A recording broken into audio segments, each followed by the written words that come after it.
उद्या सोमवारी मी बारामतीच्या पोलीस स्टेशनला येतो. आम्ही ओबीसीचं आरक्षण टिकावं म्हणून बारामतीमध्ये उत्स्फूर्त मोर्चा काढला.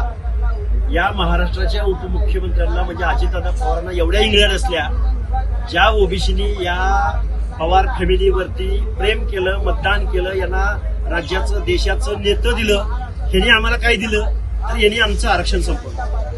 ह्यांनी आमच्या वाट्याला काय दिलं तर ह्यांनी आमच्यावर गुन्हे दाखल केले. माझ्यासह बारामतीमधल्या 14 बांधवांवरती हे गुन्हे दाखल केलेले.